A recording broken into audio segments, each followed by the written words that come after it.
ನವೀನ್ ಅನ್ನೋರು ಒಂದು ಬನಶಂಕರಿ ಪೊಲೀಸ್ ಸ್ಟೇಷನಲ್ಲಿ ನನ್ನ ಮೇಲೆ ಒಂದು ಕಂಪ್ಲೇಂಟ್ ರಿಕ್ವೆಸ್ಟ್ ಮಾಡೋದಿಲ್ಲ, ಪ್ರೆಸರ್ ಮಾಡ್ತಾ ಇರ್ತಾರೆ. ಅವ್ರ ಮನೆ ಕೆಲಸದವರು ಪೊಲೀಸ್ನವರು ಅನ್ನೋ ರೀತಿಲಿ ನಡ್ಕೊತಾ ಇರ್ತಾರೆ.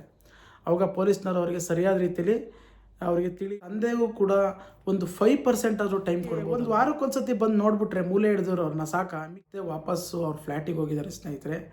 ಅವರಿಗೆ ತುಂಬಾ ಏಜ್ ಆಗಿದೆ, ಅವರು ನಡಿಲಿಕ್ಕೂ ಕೂಡ ನೀವೆಲ್ಲರೂ ಕೂಡ ಸೇರಿಕೊಂಡು ಮಧ್ಯಾಹ್ನ ನೀವು ಊಟ ಮಾಡಿದ್ದೀರಾ, ಆದರೆ ನಿಮ್ಮ ತಂದೆನ ಬನ್ನಿ ಅಪ್ಪ ಊಟ ಮಾಡಿ ಅಂತ ನೀವು ಕರೆದಿಲ್ಲ. ವಯಸ್ಸಾದಂಥವ್ರಿಗೆ ಒಂದು ಆಯೋಗ ಬೇಕು. ಮಹಿಳಾ ಆಯೋಗ ಯಾವ ರೀತಿ ಇದೆ ಅದೇ ರೀತಿ ವಯಸ್ಸಾದವ್ರಿಗೂ ಕೂಡ ಒಂದು ಆಯೋಗ ಆಗಲ್ಲ. ಒಳ್ಳೆಯದಲ್ಲ ನವೀನ್ ಅವರೇ. ದಯವಿಟ್ಟು ದ್ವೇಷವನ್ನು ಸಾಧಿಸೋದು ತಂದೆ ತಾಯಿ ಮೇಲೆ ಅಲ್ಲ. ದಯವಿಟ್ಟು ನಿಮಗೂ ಕೂಡ ಮಕ್ಕಳಿದ್ದಾರೆ. ಇದೇ ಪರಿಸ್ಥಿತಿಯನ್ನು ನಿಮ್ಮ ಮಕ್ಕಳು ನಿಮಗೆ ತಂದರೆ ಹೇಗಿರುತ್ತೆ? ನೀವು ಭಾಳ ಸ್ಮಾರ್ಟಾಗಿ ಮಾತಾಡ್ತೀರಿ, ಬಟ್ ಆ ಥರ ಅಲ್ಲ. ಸ್ನೇಹಿತರೆ, ನಿನ್ನೆ ಒಂದು ಲೈವ್ ಬಂದಿದ್ದು ಸ್ನೇಹಿತರೆ. ಆ ಒಂದು ಲೈವಲ್ಲಿ ಕೇವಲ 5 ನಿಮಿಷ ಮಾತ್ರ ವಾಯ್ಸು ಕೇಳಿಸಿದೆ. ತದನಂತರ 15 ನಿಮಿಷ ಇರುವಂಥ ಒಂದು ಲೈವ್ ವಿಡಿಯೋದಲ್ಲಿ 5 ನಿಮಿಷದ ನಂತರ ಏನೋ ಟೆಕ್ನಿಕಲ್ ಇಶ್ಯೂ ಆಗಿ ಅದು ವಾಯ್ಸು ಕೇಳಿಸ್ತಾ ಇರಲಿಲ್ಲ. ಇಲ್ಲ ಮೈಕ್ದೇನೋ ಪ್ರಾಬ್ಲಮ್ ಇರ್ಬೋದು. ಆ ಉದ್ದೇಶದಿಂದ ಈ ಒಂದು ಕ್ಲಾರಿಟಿಯಾದ ವಿಡಿಯೋನ ನಾನು ಮಾಡ್ತಾಯಿದ್ದೀನಿ. ಏನಕ್ಕೋಸ್ಕರ ಲೈವ್ ಬಂದಿದ್ದು ಕೆಲವ್ರಿಗೆ ಗೊತ್ತಾಗಿಲ್ಲ ಅದು. ಸೊ ಸ್ನೇಹಿತರೆ ನೋಡಿ, ಆಗಿದ್ದಿಷ್ಟೇ.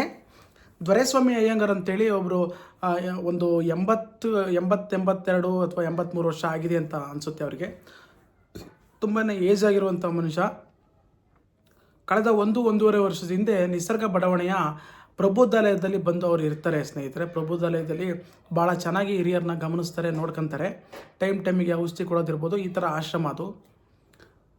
ಅದಾದಮೇಲೆ ಅಲ್ಲಿ ಏನಾಗ್ತದೆ, ಈ ದೊರೆಸ್ವಾಮಿ ಅಯ್ಯಂಗಾರ್ ಅಂತ ಏನಿದ್ದಾರೆ ಇವರು ಮಿನಿಸ್ಟ್ರಿ ಆಫ್ ಡಿಫೆನ್ಸಲ್ಲಿ ಕೆಲಸ ಮಾಡ್ತಾಯಿರ್ತಾರೆ. ಕೆಲಸ ಮಾಡಿ ಅವರಿಗೆ 2 ಮಕ್ಕಳಿರ್ತಾರೆ. 2 ಕೂಡ ಅಮೇರಿಕಾದಲ್ಲಿ ಸೆಟ್ಲ್ ಆಗಿರ್ತಾರೆ. ಅಂದರೆ ಅಷ್ಟು ಚೆನ್ನಾಗಿ ಇವರು ಓದಿಸಿ ಅಮೇರಿಕಾದಲ್ಲಿ ಸೆಟ್ಲು ಮಾಡಿಸಿರ್ತಾರೆ. ಅದಾದಮೇಲೆ ಏನಾಗುತ್ತೆ, ಅವರು ವಾಪಸ್ ಬಂದು ಯಾರೋ ಅವ್ರ ಮಗ ವಾಪಸ್ ಬಂದ್ಬಿಟ್ಟು ಬನಶಂಕರಿ ಹತ್ರ ಅವರು ವಾಸ ಮಾಡ್ತಾಯಿರ್ತಾರೆ. ಇವ್ರನ್ನ ಅವ್ರು ನೋಡ್ತಾ ಇರಲ್ಲ. ಇವರು ಬಂದು ಆಶ್ರಮಕ್ಕೆ ಸೇರಿರ್ತಾರೆ. ಆಶ್ರಮಕ್ಕೆ ಸೇರಿದ್ರೆ ಅಲ್ಲಿ ಯಾರಾದರೂ ಅವ್ರ ಮನೆಯವರು ಬಂದು ಗ್ಯಾರಂಟಿಯರಾಗಿ ಸೈನ್ ಮಾಡಬೇಕಾಗಿರುತ್ತೆ. ಅವ್ರು ಯಾರೂ ಕೂಡ ಬಂದು ಸೈನ್ ಮಾಡಿರೋದಿಲ್ಲ. ಮಾಡಿಲ್ಲ ಅಂದಾಗ ಏನಾಗ್ತದೆ, ಪ್ರಬೋಧಾಲಯದಲ್ಲಿ ಇಲ್ಲ ಯಾರಾದರೂ ಒಬ್ಬರನ್ನ ಸೈನ್ ಮಾಡಲೇಬೇಕು, ಇಲ್ಲಾಂದರೆ ಎಂಟ್ರಿ ಇರೋದಿಲ್ಲ. ಯಾವುದೇ ಆಶ್ರಮದಲ್ಲಾದರೂ ಫ್ಯಾಮಿಲಿ ಸೈನ್ ಇಲ್ಲ ಅಂದರೆ ಎಂಟ್ರಿ ಇರೋದಿಲ್ಲ. ಇವ್ರು ಏನು ಮಾಡ್ತಾರೆ, ಸರಿ ಆಶ್ರಮನ ಬೇರೆ ಯಾವುದಾದ್ರು ನೋಡೋಣ ಅಂತೇಳಿ ಡಿಸೈಡ್ ಮಾಡ್ಕೊಂಡು ಬೇರೆ ಆಶ್ರಮನ ನೋಡ್ತಾರೆ. ಅಲ್ಲೂ ಕೂಡ ಸೈನ್ ಮಾಡಬೇಕಿರುತ್ತೆ. ನನ್ನ ರಿಕ್ವೆಸ್ಟ್ ಮಾಡ್ತಾರೆ, ನಾನು ಪರಿಚಯ ಆಗಿರ್ತೀನಿ, ನಮ್ಮ ಅಂಗಡಿ ಹತ್ರ ಬಂದು ಮಾತಾಡಿರ್ತಾರೆ, ಈ ರೀತಿ ಆಗಿದೆ ಅಂತೆಲ್ಲ ಹೇಳ್ತಾ ಇರ್ತಾರೆ.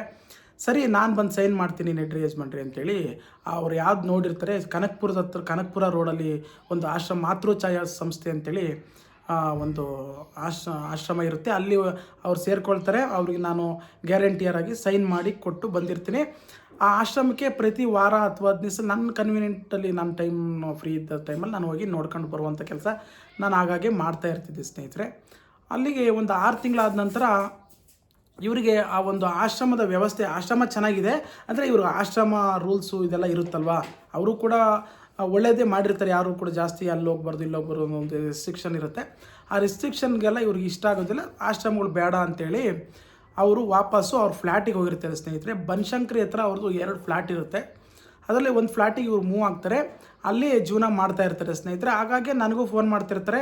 ಅವರ ದುಃಖ ದುಮಾನಗಳು ಏನಾದರೂ ಇದ್ದರೆ, ಕಷ್ಟ ಸುಖ ಎಲ್ಲ ನನ್ನ ಜೊತೆ ಹಂಚ್ಕೊಳ್ತಾ ಇರ್ತಾರೆ. ಕಳೆದ 1-1.5 ವರ್ಷದಿಂದ ಒಂದು ತಂದೆ ಮಗನ ರೀತಿಯಲ್ಲಿ ಒಂದು ಬಾಂಧವ್ಯ ಭಾಳ ಚೆನ್ನಾಗಿ ಬಿಲ್ಡ್ ಆಗಿರುತ್ತೆ ಸ್ನೇಹಿತರೆ. ಅದಾದಮೇಲೆ ಏನಾಗ್ತದೆ, ಇತ್ತೀಚೆಗೆ ಒಂದು 3 ತಿಂಗಳಿಂದ ನಾನೇನು ಮಾಡಿರ್ತೀನಿ, ಅವ್ರ ಮಗ ನನ್ನ ಹತ್ರ ಫೋನ್ ಮಾಡಿ ಮಾತಾಡ್ತಾ ಇರ್ತಾರೆ. ಸಹಜ, ತಂದೆ ಮಗನ ನಡುವೆ ಇತ್ತೀಚೆಗೆ ಎಲ್ಲ ಕಡೆನೂ ಮಾಮೂಲಿ ಜಗಳ ಇರುತ್ತೆ. ಏನೋ ಅವ್ರ ವಿಚಾರ ಅಂತ ನಾನು ಸುಮ್ಮನೆ ಇರ್ತೀನಿ. ಅವರು ಫ್ಲ್ಯಾಟಲ್ಲಿದ್ದರೆ ಸರಿ ಆಯಿತು, ನಂದೇನು, ನಾನು ಹೋಗುವೆ, ನೋಡ್ಕೊಂಡುವೆ ಬರುವೆ, ಎಲ್ಲರೂ ಹೋಗ್ಬೇಕು ಅಂದರೆ ಕರ್ಕೊಂಡು ಹೋಗುವೆ. ಅವ್ರು ನೋಡ್ಕೊಂಡು ಅಂದರೆ ವಿಚಾರಿಸ್ತಿದ್ದೆ. ನಾನೇನು ಅವ್ರನ್ನ ಸಿಕ್ಕಾಪಟ್ಟೆ ನೋಡ್ಕೊಂಡಿನಿ, ದುಡ್ಡೆಲ್ಲ ಖರ್ಚು ಮಾಡಿ ನಾನು ಖಂಡಿತ ಹೇಳಲ್ಲ. ನಾನು 1 ರೂಪಾಯಿನೂ ಕೂಡ ಅವರಿಗೆ ನಾನು ಖರ್ಚು ಮಾಡಿಲ್ಲ. ಅದಾದಮೇಲೆ ಏನಾಗ್ತದೆ ಸ್ನೇಹಿತರೆ, ಈಗೊಂದು 3 ತಿಂಗಳಿಂದ ತಂದೆ ಮತ್ತು ಮಗನ್ನ ನಾನು ಕನ್ವಿನ್ಸ್ ಮಾಡ್ತೀನಿ. ತಂದೆಗೂ ಕನ್ವಿನ್ಸ್ ಮಾಡ್ತೀನಿ, ಮಗುಗೂ ಕನ್ವಿನ್ಸ್ ಮಾಡಿ ದಯವಿಟ್ಟು ನೀವು ಒಂದೇ ಮನೇಲಿರಿ. ಯಾಕಂದರೆ ಅಷ್ಟೊತ್ತಿಗೆ ತುಂಬ ಜನ ಮೇಡ್ಗಳು ಕೆಲಸ ಮಾಡುವಂಥವ್ರ ಮನೇಲಿ ಇವ್ರನ್ನ ಹಲವಾರು ರೀತಿಯಲ್ಲಿ ಅಡ್ವಾಂಟೇಜ್ ತಗೊಂಡಿರ್ತಾರೆ. ದುಡ್ಡು ಕಾಸನ್ನ ಜಾಸ್ತಿ ಇಸ್ಕೊಳೋದು ಈ ಥರ ಎಲ್ಲ ಮಾಡಿರ್ತಾರೆ. ಅದರಿಂದ ಈ ಥರ ಎಲ್ಲ ಆಗೋದು ಬೇಡ ಅನ್ನೋ ಉದ್ದೇಶದಿಂದ, ಮತ್ತು ಅವರೊಬ್ಬರೇ ಫ್ಲ್ಯಾಟಲ್ಲಿ ಇರೋದು ಒಳ್ಳೆಯದಲ್ಲ ಅನ್ನೋ ಉದ್ದೇಶದಿಂದ ನಾನು ಅವ್ರ ಮಗುಗೆ ರಿಕ್ವೆಸ್ಟ್ ಮಾಡಿ ಕನ್ವಿನ್ಸ್ ಮಾಡಿ ಅವ್ರ ಮನೆಗೆ ವಾಪಸ್ ಹೋಗೋ ಥರ ಇಬ್ಬರನ್ನು ಕನ್ವಿನ್ಸ್ ಮಾಡಿ ಕಳಿಸಿರ್ತೀನಿ. ಅದು ಒಂದಲ್ಲ ಎರಡಲ್ಲ 3 ಸತಿ ಆ ರೀತಿ ಪದೇ ಪದೇ ಕನ್ವಿನ್ಸ್ ಮಾಡಿ ಅವ್ರ ಮಗನ ಮನೆಗೆ ಕಳಿಸುವ ಕೆಲಸವನ್ನು ನಾನು ಮಾಡಿರ್ತೀನಿ ಸ್ನೇಹಿತರೆ. ಆದರೆ ಇವರು ಅಲ್ಲಿ ಇರಲಿಕ್ಕೆ ಆ ಒಂದು ಎನ್ವೈರ್ಮೆಂಟ್ ಅವ್ರಿಗೆ ಇಷ್ಟ ಆಗಿಲ್ಲ, ಅಂದರೆ ಅವರು ಇಷ್ಟ ಆಗೋ ರೀತಿಲಿ ನಡ್ಕೊಂಡಿಲ್ಲ ಅಂತ ನನ್ನ ಹತ್ರ ಹೇಳಿದ್ರು. ಅದನ್ನೆಲ್ಲ ಬಿಚ್ಚಿ ಹೇಳೋ ಅವಶ್ಯಕತೆ ಇಲ್ಲ, ನಿಮ್ಗೆ ಗೊತ್ತಿರುತ್ತೆ ಅವ್ರು ಯಾಕೆ ವಾಪಸ್ ಬಂದಿರ್ತಾರೆ ಅಂತ. ಏನೋ ಅದು ನಾನು ಅದ್ರ ಬಗ್ಗೆ ನಾನು ಮಾತಾಡೋಕ್ಕೆ ಹೋಗೋದಿಲ್ಲ. ಇವರು ವಾಪಸ್ ಬಂದಿರ್ತಾರೆ.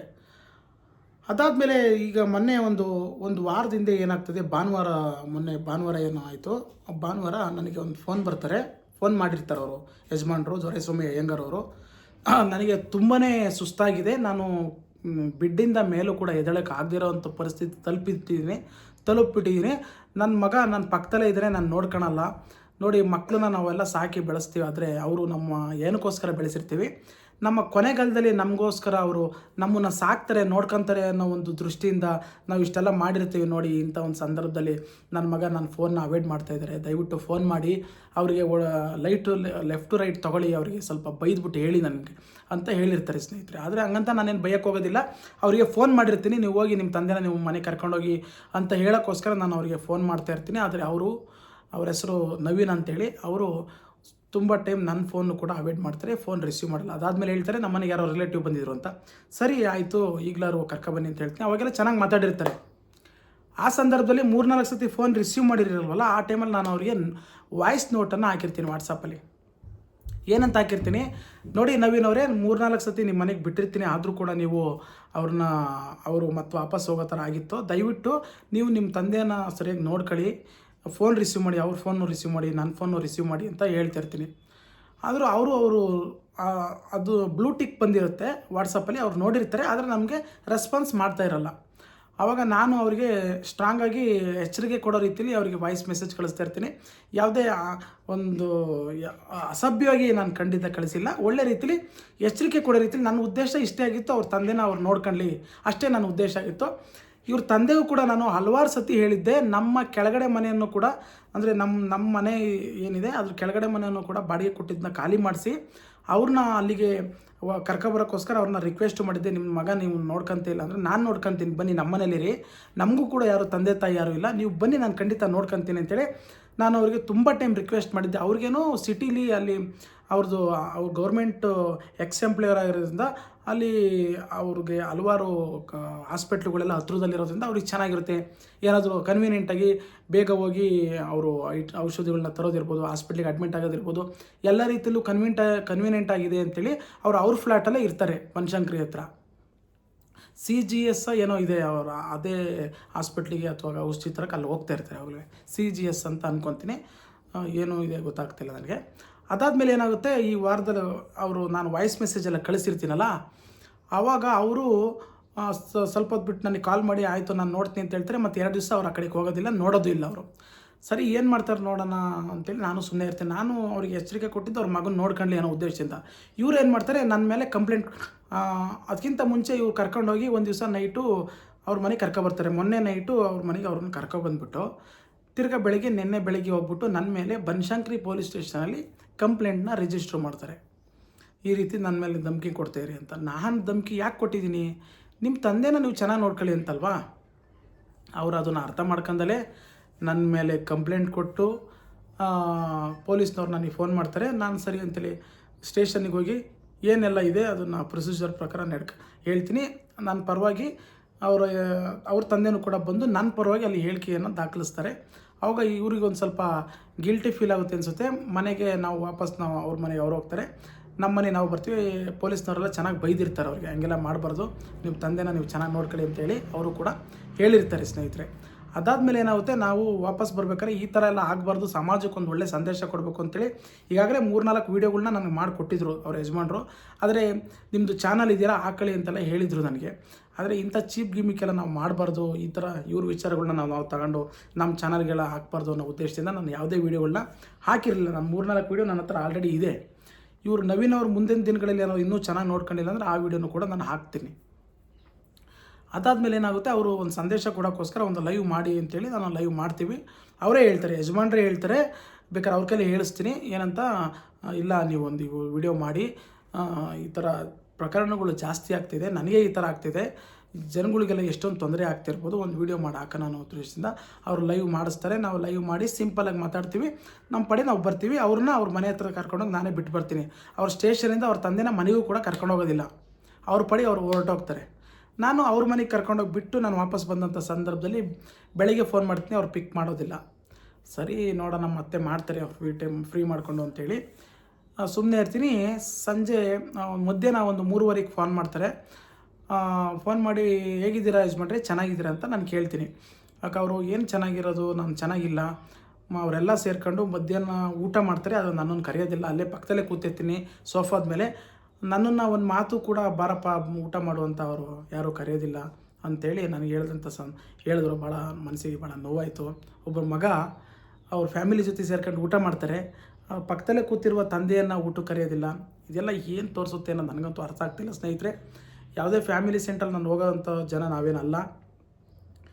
ಆದರೆ ಈ ಒಂದು ವಿಚಾರಗಳು ನೋಡಿ, ನಾವೆಲ್ಲರೂ ಕೂಡ ನಮ್ಮ ಪಡೆ ನಾವು ಸುಮ್ಮನೆ ಇದ್ಬಿಟ್ರೆ ಈ ವಯಸ್ಸಾದವ್ರ ಪಾಡು ಭಾಳ ಕಷ್ಟ ಆಗ್ತದೆ ಸ್ನೇಹಿತರೆ, ಖಂಡಿತ ಹೇಳ್ತೀನಿ. ನಾನು ನಿನ್ನೆನೂ ಕೂಡ ಲೈವಲ್ಲಿ ಮೆನ್ಷನ್ ಮಾಡಿದ್ದೆ, ಮಹಿಳಾ ಆಯೋಗ ಯಾವ ರೀತಿ ಇದೆ, ಹಿರಿಯರ ಆಯೋಗನೂ ಕೂಡ ಆಗಬೇಕು. ಯಾರಾದರೂ ನಮ್ಮ ಕರ್ನಾಟಕದಲ್ಲಿ ಪ್ರಬುದ್ಧ ನಮ್ಮ ವಕೀಲರ ಸಮೂಹ ಇದೆ, ದಯವಿಟ್ಟು ಯಾರಾದರೂ ಮುಂದೆ ಬನ್ನಿ, ನಿಮಗೆ ಕೈ ಜೋಡಿಸಿ ಮನವಿ ಮಾಡ್ತೀನಿ. ಯಾರಾದರೂ ಒಂದು ವೃದ್ಧರ ಆಯೋಗವನ್ನು ಮಾಡಿ ಅವರಿಗೆ ರಕ್ಷಣೆ ಮಾಡುವಂಥ ಕೆಲಸವನ್ನು ಆ ಒಂದು ಆಯೋಗ ಮಾಡೋ ರೀತಿಯಲ್ಲಿ ದಯವಿಟ್ಟು ಮಾಡಿ ಅಂತ ಹೇಳ್ತೀನಿ. ಯಾಕಂದರೆ ಈ ಪ್ರತಿಯೊಬ್ಬರು ಬೆಳೆದು ದೊಡ್ಡವರಾಗಲಿಕ್ಕೆ ತಂದೆ ತಾಯಿಯ ಶ್ರಮ, ಅವರು ಎಷ್ಟೆಲ್ಲ ಸಫರ್ ಮಾಡಿರ್ತಾರೆ ಅನ್ನೋದನ್ನ ನಾವೆಲ್ಲರೂ ಕೂಡ ಅರ್ಥ ಮಾಡ್ಕೋಬೇಕಾಗುತ್ತೆ. ತಂದೆ ತಾಯಿ ಇಲ್ದಲೆ ನಾವು ಯಾರೂ ಕೂಡ ಈ ಒಂದು ಜಗತ್ತಿಗೆ ಬಂದಿಲ್ಲ. ತಂದೆ ತಾಯಿಗೆ ನಾವು ಮೊದಲ ಪ್ರಾಶಸ್ತ್ಯ ನಾವು ಕೊಡಬೇಕಾಗ್ತದೆ. ಆದರೆ ಅದ್ಯಾವುದು ಕೂಡ ನವೀನವ್ರು ಮಾಡಿಲ್ಲ. ಜಾಸ್ತಿ ಏನು ಹೇಳೋಕ್ಕೆ ಹೋಗೋದಿಲ್ಲ. ನಾನು ಅವರೇನೇನು ಸಿಕ್ಕಾಪಟ್ಟೆ ನೋಡ್ಕೊಬಿಟ್ಟಿದ್ದೀನಿ. ನಾನು 1 ರೂಪಾಯಿನೂ ಕೂಡ ಅವರಿಗೆ ಖರ್ಚು ಮಾಡಿಲ್ಲ. ನಾನು ಪ್ರಾಮಾಣಿಕವಾಗಿ ಹೇಳ್ತೀನಿ, 1 ರೂಪಾಯಿನೂ ಕೂಡ ಅವರಿಂದ ನಾನು ತೊಗೊಂಡಿಲ್ಲ. ನನ್ನ ಉದ್ದೇಶ ಇಷ್ಟೇ, ಅವರಿಗೆ ಒಳ್ಳೆ ರೀತಿಯಲ್ಲಿ ಜೀವನ ಸಿಗಲಿ, ಜೀವನ ಅಂದರೆ ಅವ್ರು ಚೆನ್ನಾಗಿ ನೋಡ್ಕೊಳ್ಳಿ ಅವ್ರ ಮಗ ಅನ್ನೋದಷ್ಟೇ ನನ್ನ ಉದ್ದೇಶ ಆಗಿತ್ತು. ಆದರೆ ಅವ್ರು ನನ್ನ ಮೇಲೆ ಕಂಪ್ಲೇಂಟ್ ಕೊಟ್ಟಿದ್ದಾರೆ. ಅದಕ್ಕೆ ಇದು ನಾನು ಬರೆದು ಕೊಟ್ಟು ಬಂದೀನಿ. ಅದರದ್ದೆಲ್ಲ ಅಲ್ಲಿಗೆ ಮುಗಿದೋಗಿದೆ. ಮುಂದೇನೂ ಕೂಡ ನವೀನವರೇ, ದಯವಿಟ್ಟು ನಾನು ನಿಮಗೆ ರಿಕ್ವೆಸ್ಟ್ ಮಾಡ್ತೀನಿ, ನಿಮ್ಮ ತಂದೆನ ನೀವು ಚೆನ್ನಾಗಿ ನೋಡ್ಕೊಳ್ಳಿ. ಇರೋರು ತಂದೆನ ನೀವು ಸರಿಯಾದ ರೀತಿಯಲ್ಲಿ ನೋಡ್ಕೊಳ್ಳಿ. ನಿಮ್ಮ ತಾಯಿ ಕೂಡ ಇಲ್ಲ, ನಿಮ್ಮ ತಂದೆನ ನೀವು ಸರಿಯಾದ ರೀತಿಯಲ್ಲಿ ನೋಡ್ಕೊಳ್ಳಿ. ಅವರು ನೋಡ್ಕೊಂಡ್ರೆ ನನಗೆ ಯಾಕೆ ಫೋನ್ ಮಾಡ್ತಾರೆ ಹೇಳಿ? ಅವ್ರು ಪದೇ ಪದೇ ಫೋನ್ ಮಾಡಿ ನಿಮ್ಮ ಮೇಲೆ ಕಂಪ್ಲೇಂಟ್ ಯಾಕೆ ಹೇಳ್ತಾರೆ, ನೀವು ನೋಡ್ಕೊಂಡಿಲ್ಲ ಅಂತ ತಾನೇ ಹೇಳ್ತಾರೆ. ದಯವಿಟ್ಟು ನೋಡ್ಕೊಳ್ಳಿ. ಎಲ್ಲರೂ ಕೂಡ ನಮ್ಮ ದೊರೆಸ್ವಾಮಿ ಅಯ್ಯಂಗಾರ್ ಅವರ ಯೋಗಕ್ಷೇಮವನ್ನು ವಿಚಾರಿಸಿದ್ರಿ ತುಂಬ ಜನ. ದಯವಿಟ್ಟು ಅವ್ರಿಗೆ ಸಪೋರ್ಟ್ ಮಾಡಿ. ಸಾಕಷ್ಟು ಒಂದು ಮೇಧಾವಿ ಒಂದು ವಕೀಲ ವರ್ಗ ಇದೆ, ನಮ್ಮ ಪ್ರಬುದ್ಧ ವಕೀಲ ವರ್ಗ. ಕಾನೂನನ್ನ ಕಾಪಾಡುವಂಥ ವಕೀಲ ವರ್ಗಕ್ಕೆ ನಾನು ಕೈ ಮುಗಿದು ರಿಕ್ವೆಸ್ಟ್ ಮಾಡ್ತೀನಿ. ಯಾರಾದರೂ ಮುಂದೆ ಬಂದು ಒಂದು ಈ ಹಿರಿಯರ ಒಂದು ಆಯೋಗನವನ್ನು ಮಾಡಿ, ಯಾರಾದರೂ ತಮ್ಮ ಮಕ್ಕಳು ತಂದೆ ತಾಯಿನ ನೋಡ್ಕೊಳ್ಳಿಲ್ಲ ಅಂದರೆ ಅವರಿಗೆ ಸರಿಯಾದ ಶಾಸ್ತಿಯನ್ನು ಮಾಡುವಂಥ ಕೆಲಸ ಆಗಬೇಕು. ಅಂದರೆ ಕಾನೂನಿದೆ, ಆ್ಯಕ್ಟ್ ಇದೆ. ಕಮಿಷನರ್ಗೆ ಕಂಪ್ಲೇಂಟ್ ಕೊಟ್ಟರೆ ಎಲ್ಲ ರೀತಿಯಲ್ಲೂ ಆ್ಯಕ್ಷನ್ನ ತಗೊತಾರೆ. ಬಟ್ ಅದಕ್ಕೆ ಮಾಡೋಕ್ಕೆ ಒಂದು ಫೋರ್ಸ್ ಬೇಕಲ್ವಾ? ಸೊ ನಾವು ಏನಾಗ್ತದೆ, ಪೊಲೀಸ್ ಸ್ಟೇಷನ್ಗಳಲ್ಲಿ ಬೇರೆಯವ್ರ ಫ್ಯಾಮಿಲಿ ಬಗ್ಗೆ ಮೂಗು ತೋರಿಸೋದಿಲ್ಲ. ಅದು ಕಾನೂನಿನ ವಿರುದ್ಧವಾಗ್ತದೆ. ಸೊ ನಾವು ಯಾವತ್ತೂ ಕೂಡ ಬೇರೆಯವ್ರ ಫ್ಯಾಮಿಲಿಲಿ ಮೂಗು ತೋರಿಸೋ ಕೆಲಸನ ನಮಗೆ ಇಷ್ಟ ಇಲ್ಲ ಅವೆಲ್ಲ ಮಾಡೋಕ್ಕೆ. ಅದರಿಂದನೇ ನಾನು 1.5 ವರ್ಷದಿಂದಲೇ ಅವರು ಎಷ್ಟೋ ವೀಡಿಯೋಗಳನ್ನ ಮಾಡಿಕೊಟ್ಟಿದ್ದಾರೆ. ಬೇಕಂದರೆ ಈ ನವೀನವ್ರು ಮುಂದಿನ ದಿನಗಳಲ್ಲಿ ಏನಾದರೂ ಅವರು ಸರಿಯಾದ ರೀತಿಯಲ್ಲಿ ಅವ್ರ ತಂದೆ ತಾಯಿಗಳ್ನ ಅಂದರೆ ತಂದೆನ ನೋಡ್ಕೊಳ್ಳಿಲ್ಲ ಅಂದರೆ ಆ ವಿಡಿಯೋಗಳ್ನ ಅಪ್ಲೋಡ್ ಮಾಡಬೇಕಾಗ್ತದೆ. ನವೀನವರೇ, ದಯವಿಟ್ಟು ನಿಮ್ಮ ತಂದೆನ ನೀವು ಚೆನ್ನಾಗಿ ನೋಡ್ಕೊಳ್ಳಿ. ನವೀನವರೇ, ನಾನು ಈ ಒಂದು ವಿಡಿಯೋದ ಮುಖಾಂತರ ನಾನು ನಿಮ್ಮನ್ನು ರಿಕ್ವೆಸ್ಟ್ ಮಾಡ್ತೀನಿ. ಅವರು ದೇಶಕ್ಕೋಸ್ಕರ ಇಷ್ಟೆಲ್ಲ ಸ್ಟ್ರಗಲ್ ಮಾಡಿದ್ದಾರೆ, ನಿಮಗೋಸ್ಕರ ಎಷ್ಟೊಂದು ತ್ಯಾಗಗಳು ಮಾಡಿದ್ದಾರೆ, ಎಲ್ಲ ನನ್ನ ಹತ್ರ ಹೇಳಿದ್ದಾರೆ, ನಿಮ್ಮನ್ನು ಯಾವ ರೀತಿ ಸಾಕಿ ಬೆಳೆಸಿದ್ದಾರೆ ಅಂತ. ದಯವಿಟ್ಟು ನಿಮ್ಮ ತಂದೆಯನ್ನು, ನಾವು ದಿನ ಬೆಳಗಾದರೆ ಎಲ್ಲರೂ ಕೂಡ ದೇವರುಗಳಿಗೆ ಪೂಜೆ ಮಾಡ್ತೀವಿ. ದಯವಿಟ್ಟು ತಂದೆಗೆ ಮೊದಲ ಪ್ರಾಶಸ್ತ್ಯವನ್ನು ಕೊಡಿ. ಎಲ್ಲರಿಗೂ ಫ್ಯಾಮಿಲಿ ಮುಖ್ಯ. ಖಂಡಿತ ನಿಮ್ಮ ಫ್ಯಾಮಿಲಿಯನ್ನು ನೀವು ಚೆನ್ನಾಗಿ ನೋಡ್ಕೊಳ್ಳಿ. ಆದರೆ ನಿಮ್ಮ ತಂದೆನೂ ಕೂಡ ಚೆನ್ನಾಗಿ ನೋಡ್ಕೊಳ್ಳಿ. ಅವ್ರೇನು ಮಾಡಿದ್ದಾರೆ, ನಿಮಗೆಲ್ಲ ಒಳ್ಳೆಯದೇ ಮಾಡಿದಾರಲ್ವ. ನಿಮಗೆ ವಿದ್ಯೆ ಕೊಡಿಸಿದ್ದಾರೆ, ಬುದ್ಧಿ ಕಲಿಸಿದ್ದಾರೆ, ನಿಮಗೆ ವೆಲ್ಫೇರ್ ಇಲ್ಲಿವರೆಗೂ ಕೂಡ ಅವರು ದೊಡ್ಡವರಾಗೋವರೆಗೂ ಕೂಡ ನಿಮ್ಮ ವೆಲ್ಫೇರ್ ನೋಡಿದ್ದಾರೆ. ದಯವಿಟ್ಟು ನೀವು ಅವ್ರಿಗೆ ದ್ವೇಷ ಸಾಧಿಸ್ಬೇಡಿ. ನಿಮ್ದು ಯಾವುದೋ ದ್ವೇಷ ಇದ್ದರೆ ಅದನ್ನು ಖಂಡಿತ ಮರ್ತುಬಿಡಿ. ಯಾಕಂದರೆ ನಾವು ಯಾವತ್ತೂ ಹೋರಾಟ ಮಾಡಬೇಕು, ಒಂದು ದ್ವೇಷ ಮಾಡಬೇಕು ಅಂದರೆ ಪ್ರಬಲರ ವಿರುದ್ಧವಾಗಿ ಮಾಡಬೇಕಾಗ್ತದೆ, ನಮ್ಮ ತಂದೆ ತಾಯಿಗಳ ವಿರುದ್ಧ ಅಲ್ಲ. ದಯವಿಟ್ಟು ನೀವು ಅರ್ಥ ಮಾಡ್ಕೊತೀರಿ ಅಂತ ನಾನು ಅಂದ್ಕೊಳ್ತೀನಿ. ನಮ್ಮ ಮೇಲೆ ನೀವು ಕಂಪ್ಲೇಂಟ್ ಕೊಟ್ಟಿದ್ದೀರಿ, ಖಂಡಿತ ನಮಗೆ ಬೇಜಾರಿಲ್ಲ. ನಾನೇನು ನಿಮ್ಮ ಮೇಲೆ ವಾಪಸ್ ಕಂಪ್ಲೇಂಟ್ ಕೊಡಲಿಲ್ಲ ನಿಮ್ಮ ಮೇಲೆ. ನಾನು ನಿಮ್ಮನ್ನು ನನ್ನಲ್ಲಿ ಯಾವುದೇ ಉದ್ದೇಶ ಇಲ್ಲ, ಬೇರೆ ಇನ್ನೇನು ಇಲ್ಲ. ನನ್ನ ಉದ್ದೇಶ ನಿಮ್ಮ ತಂದೆನ ನೀವು ಸರಿಯಾದ ರೀತಿಯಲ್ಲಿ ನೋಡ್ಕೊಳ್ಳಿ. ಅವರು ನನಗೆ ಫೋನ್ ಮಾಡಿ ಯಾವುದೇ ಇದನ್ನು ಹೇಳ್ದಿರೋ ರೀತಿಯಲ್ಲಿ ನೀವು ದಯವಿಟ್ಟು ಕಾಪಾಡ್ಕೊಳ್ಳಿ. ಎಷ್ಟು ದಿವಸ ಇರ್ತಾರೆ ಅಷ್ಟು ದಿವಸ ನೀವು ಚೆನ್ನಾಗಿ ನೋಡ್ಕೊಳ್ಳಿ. ಅದೇ ನಿಮಗೆ ಎಲ್ಲೊಂದು ಕಡೆ ಅವರ ಆಶೀರ್ವಾದ ಸಿಕ್ಕಿ ನೀವು ಇನ್ನೂ ಒಳ್ಳೆಯ ರೀತಿಯಲ್ಲಿ ನಿಮಗೆ ಒಳ್ಳೆಯ ಬದುಕು ಸಿಗ್ತದೆ ಅಂಥೇಳಿ ನಾನು ಹೇಳಲಿಕ್ಕೆ ಇಷ್ಟಪಡ್ತೀನಿ. ಈ ಒಂದು ವಿಡಿಯೋನ ನಾನು ಇಲ್ಲಿಗೆ ಎಂಡ್ ಮಾಡ್ತಾಯಿದ್ದೀನಿ ಸ್ನೇಹಿತರೆ.